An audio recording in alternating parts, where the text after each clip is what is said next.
Okay guys, welcome back. So today I've got a Husqvarna model 48 GLS. As you can see, it's in really good condition. Someone took very good care of this. With that said, it wouldn't be here if it was working. And it was put up for sale almost at a scrap price. Basically, the description of the problem was good tractor, good engine, doesn't move. And it doesn't. And the reason for that is the freewheel lever is stuck out. It will not move. And even though it's out, it actually doesn't freewheel very well. So I don't know if it's stuck halfway or if there's just something major going on inside the transmission. So I'm going to try to free this up, and hopefully that'll fix it. Otherwise, we might be looking at tearing into the transmission. But before I do that, the engine does start and run, which I did before I brought it home. The problem is it started and ran and raced out of control. I mean, it was easily hitting 5,000 RPMs. I tried putting the throttle down and it went even faster. So I just shut it down. I think I'm going to start there first and make sure we have a good engine before trying to get it to move. So let me get you set up in a stand and we'll get this cover off and check out the governor linkage and the throttle, make sure everything's connected properly.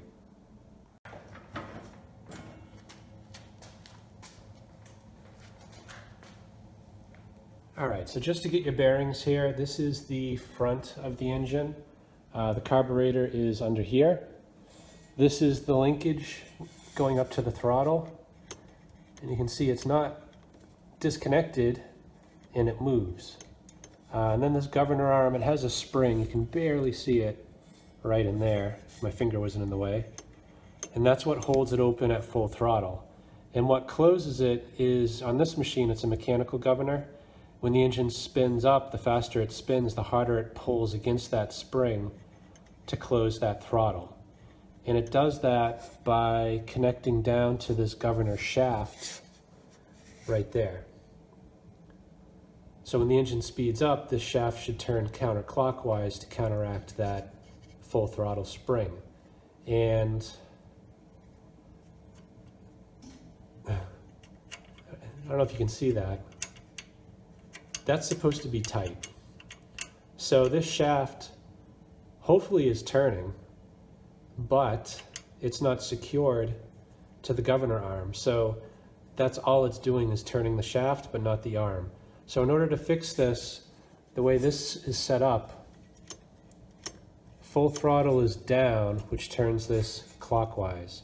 So I have to turn this shaft all the way clockwise and then tighten the bolt and start it up and see if we get a better result. So I'm going to do that now, and hopefully that fixes the problem. Okay, it's really hard to see, but that right there, it only moves maybe 1/8 of a turn, but I'm just turning it to the right until it stops. And don't force it too hard. Now I'm just going to tighten up that bolt, and you need 2 hands for that, so I'll turn you back on once that's done.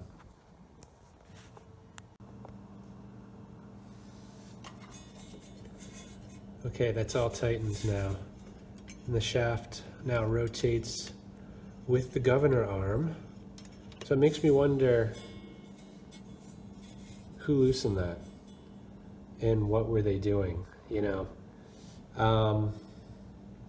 Potentially there are more serious issues going on here with the governor, but I will not know until I start it up again and see if the engine speed's any better.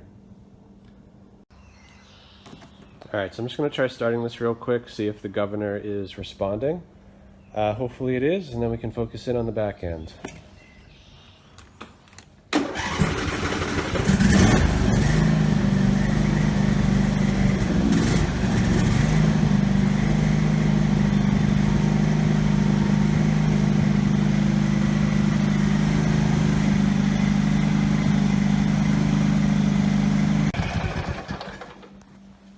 Okay, so that's kind of a mixed result. The engine speed is under control. Throttle's not responding, but the engine speed does sound like it's running at what it's expected to. So let me check out this throttle cable and just see if it's connected. Just gonna actuate this lever and kind of see what parts are moving down here. So this is slow and this is full speed. So I don't know if you could see that, but it was this cable right here moving this piece. And if I just come around here, I can get a better look. This is, you can see it, this is connected here. So this linkage runs up to the carburetor. So this is all straight linkage that connects to the carburetor, which actually doesn't make any sense because the way the governor is supposed to work is you're increasing or decreasing the tension on a spring. And that changes basically how hard it pulls against the governor, which is here. And actually I see the spring down there. So that's the spring that should be changing basically how hard we're pulling on it. And you can see there is another cable here connected to this, which rotates. And this actually does pull that spring tighter and looser. So this is hooked up backwards. This is actually the choke cable. So if I were to start it and pull the choke, the engine would slow down. And if I go to full throttle, the engine chokes. So I'm gonna obviously take this off, reverse the two. While I'm at it, I'm gonna see if I can get a better look at these springs. It's really hard to see when it's installed here, but there's one spring at the bottom. You can kind of see it there. That's the low speed spring. And then the high speed spring, I really have no chance of showing you other than the top of it here. And the bottom, ooh. Yeah, that doesn't look good. I don't know if I can show you this, but that low speed spring I was showing you before, there it is. One end is connected to the governor shaft and the right side is connected to just an arm, like a control arm. You can see it does not look to be connected. Actually, I lied. It is connected. It's just it was stretched out and then looped in kind of funny. So that might make the engine idle faster because that spring is now pulled a little bit tighter than it should be. But with that said, there's no throttle response right now because it's backwards. So I'm gonna switch these two, try it again and just see how slow the engine will go. And I may or may not need to order a new kind of low speed idle governor spring. And the other spring, I can't even see, you know, you'd have to remove this assembly to really get a better look at it, but I'll actually just feel behind there and see if it's connected. Yep, it's connected. I don't feel any funny bends or anything, so this main high-speed spring seems to be fine. So I'll reverse these and turn you back on. All right, so I went to put the throttle cable, you know, I moved, this is now the choke, this is set correctly. And it has full range of motion when I pull the choke. This throttle cable, I hooked it up, but actually it was getting hung up. And actually it's hung up right now. This is not a full range of motion. So I was trying to look into it to see why that was hanging up. And it's the mangled spring down there. So I'm going to take a pair of pliers and see if I can smush that flat, which will fix this problem.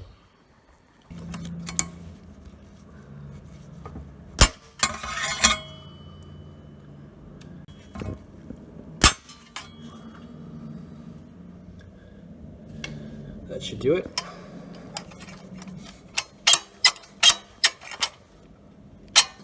it is still scraping a little bit. So I guess what I should have done is, this arm here seems to be bent.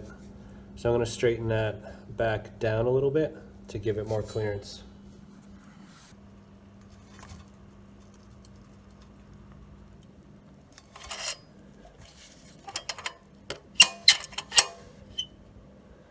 Okay, it clears. Good.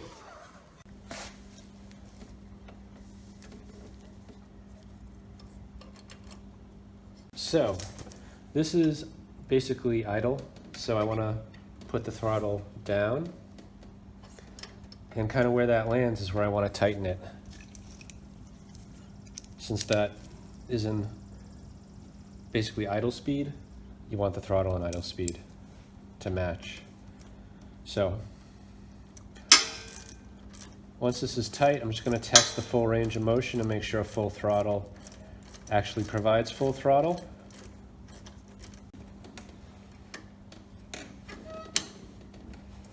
Okay, good. So I think we're ready to fire it up again and see if we get some response. All right, so now I'm going to start it on slow with choke and see what happens. All right. So that's another issue this mower is having. Sometimes it's not getting over the hump. That's usually a weak battery, or the valves aren't adjusted properly, or a bad starter motor, but deal with that later. All right, so choke, slow, start.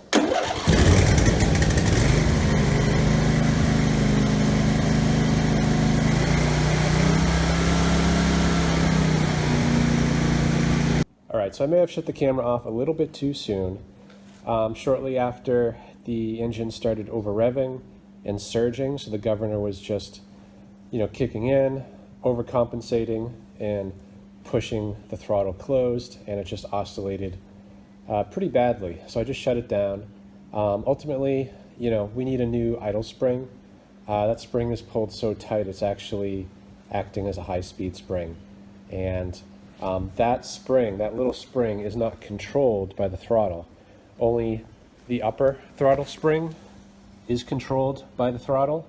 The lower spring there underneath, that is kind of a fixed spring, which is supposed to set the minimum speed, but unfortunately it's setting a speed that's over really the maximum. And there's no way to slow it down other than getting the right spring. So that's been ordered. It'll be here in 6 days. While I'm waiting for that, I'm going to turn my attention to the freewheel lever, which is stuck. Looking at pictures and videos on this, that lever is really nothing more than a shaft. It's connected to a shaft which goes into the transmission, and when you pull it out, it pushes a pin. There's like a notch on the end of that rod that pushes a pin, which allows the pressure to release. And when you push it in, that rod is really just relieving the pressure on that pin.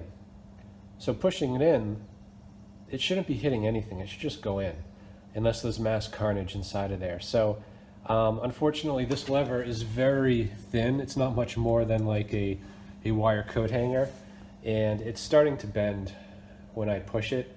So what I'm going to do instead, obviously I could pull the trans and maybe hit the lever with a hammer, but I think I have a better idea.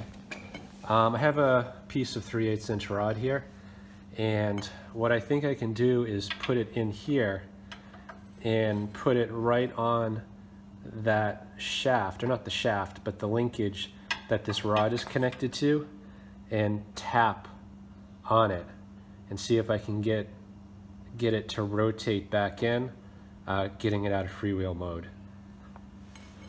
So let me put you on a stand and see if we can get this to work.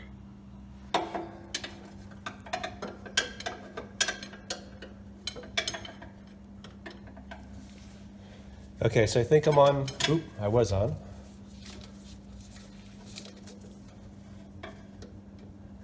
All right, so I think I have the rod on the arm. I'm just going to try pushing it now.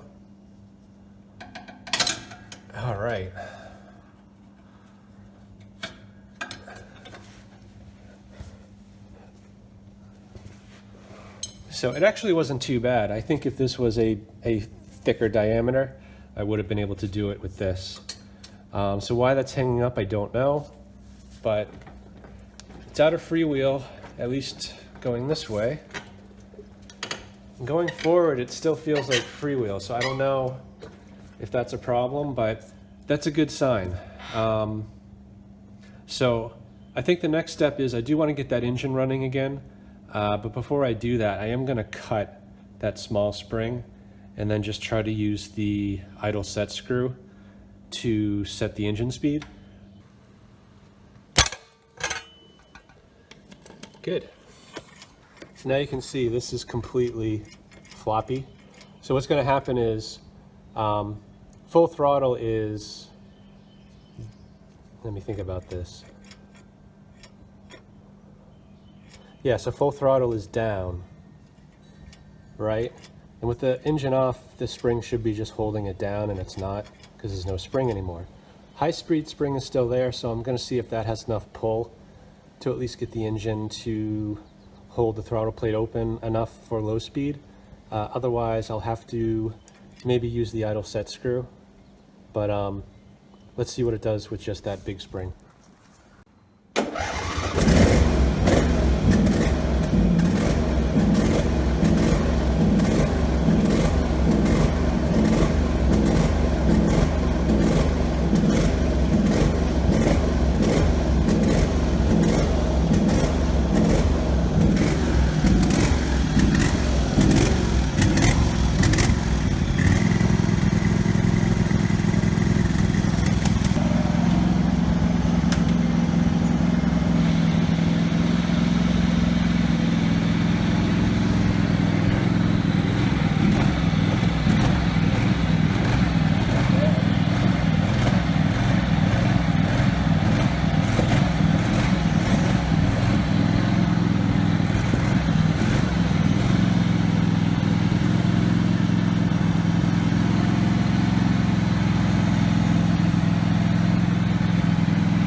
Nice. So the trans works. I don't know why that freewheel is so hard, but that's okay. I don't need to use it. So you can see it was surging, and yeah, it's because the spring's just, it's not appropriate. I did set the idle screw to kind of set the minimum engine speed, but what's happening is sometimes the governor is, you know, it's not balanced correctly. So I think once I get that spring, then I can work on this a little bit more, but I'm pretty satisfied. I mean, that transmission is huge. If that didn't work, then there probably wouldn't be much point in continuing this. So anyway, I will turn you back on when I get that spring. All right, guys, it's been a few days that I turned the camera back on. I did do something off camera, which I just wanted to show you real quick. I did take this rear wheel off and just supported the weight, you know, with the jack. And what I did was I sprayed a little bit of lubricant on the shaft. And I'm happy to report I can now use this lever with this little wire. So, you know, I don't know if that's going to hold up over time or not, but it's good enough for me. Worst case, I can find a thicker gauge wire and just replace this, and I think I'll be fine. Anyway, so that problem is definitely solved. And now I've kind of noticed a few other things while waiting for that spring. You know, first is these front tires appear to be towed out a little bit, but it's minimal. You know, I don't think it's a big issue, but I think the bigger problem is, you know, I kind of went underneath the tractor and centered the steering rack, and this tire is dead on, nice and straight, driving a fairly straight line. And when you come to the other side, you can kind of see what the problem is here. At least I think you can. This tire is towed out quite a bit. So, I inspected the linkage, the spindle. I don't see any damage on the spindle. I took a look at the drag link. Again, I can't find any damage. So, I was hesitant on ordering parts when I don't know which part it is. It could be the front axle, the spindle, the drag link, some combination of the three, I don't know. But what I did was I did find a replacement drag link, not necessarily for this tractor, but some people have commented that it's compatible. And the reason why I ordered that other one is because these are non-adjustable. They're fixed length. And I need to shorten this, I figured, about 1/2 inch to get things to line up. And really the easiest way to do it without spending money is to literally cut this drag link, cut a 1/2 inch off, weld it back together. Unfortunately I don't have a welder or welding skills, so that's not really an option for me. You could also bend it if you had the right equipment, which I do not. So the drag link I ordered has an adjustment here, which allows you to basically line the tractor. So I'm hoping that that will let me make the adjustments I need. So first things first, I got to get this drag link off. So let me get you set up and get this off. Okay, so in order to get this to work, you have to turn the wheel all the way so that the wheels are pointing left. Otherwise, there's an obstruction right up in here that doesn't allow you to get the wrench in. So by doing this, you can then get a wrench in this way.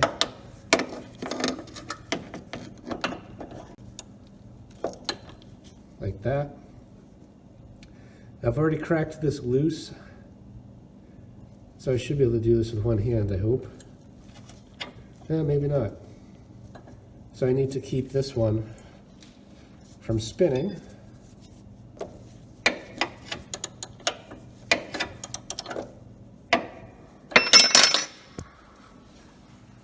Well, you get the idea. I'm just going to keep doing that. I'll turn you back on in a minute. Okay, one down, one to go.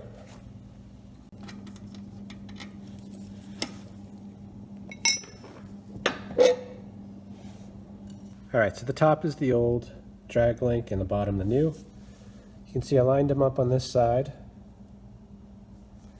and they're the same shape. This one's adjustable. Unfortunately, I've adjusted it all the way in, and you can see that's not a lot shorter.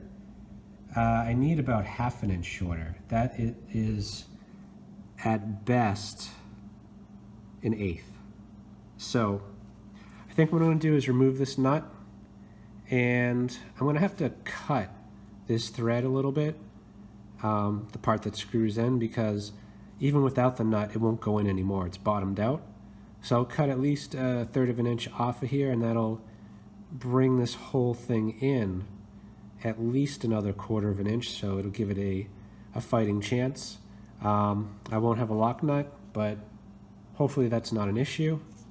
If it is, maybe I can somehow tack weld that. Anyway, turn you back on once this is shortened. Okay, so for better or worse, I took off a little over 1/4 of an inch. And I'm going to thread this on without the lock nut, which hopefully is not needed because, well, if I leave it on there, we still have a tow out condition. So let me get this threaded in. I'll reattach the drag link and see if the tow out is gone. Okay, so this is the left side, the side that had no problem. And if I hold this against the rim and just extend it down, you can kind of see, where it lines up. And it's just barely scraping the back tire there. The thing I find really interesting, after cutting that piece off, we now have what looks to be straight wheels. When I put the stick here against the rim and extend it out, it's nice and parallel to the back tire, but there's at least an inch clearance. So this front tire, for some reason, is an inch further over than this tire. You know, I checked the axle, I don't see anything broken, like why that would be, I have no idea. But it is what it is. So, anyway, I'm just gonna finish tightening this up. And when I get the spring, I will show you how to install it. All right, I'm gonna try to get the spring on without actually removing everything in the way. So I'm not sure how well this is gonna work, but I figured I'd try the easy thing first, or maybe not easy. We'll see.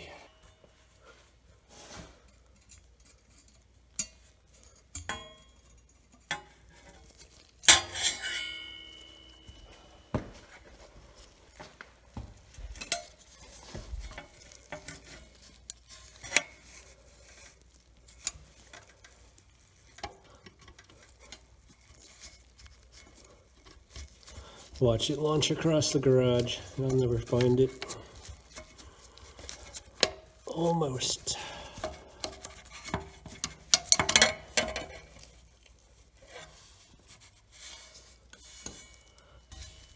I think that's it.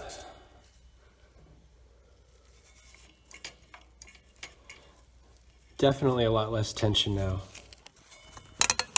So I'm sure it doesn't really come through, but before pushing that was 3 times harder, you know, with that old spring. So that's good. It's definitely not going to over rev. If anything, that arm down there is still bent, so it might run too slow. So I might have to straighten that arm a little bit more. But you know, let's bring this thing outside, start it up, and see if everything is good.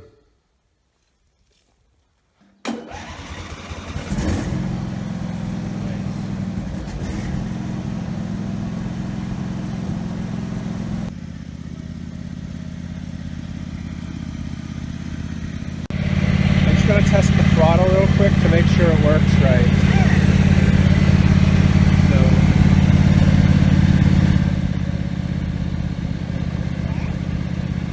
Yeah, 1900 RPM, that's pretty good.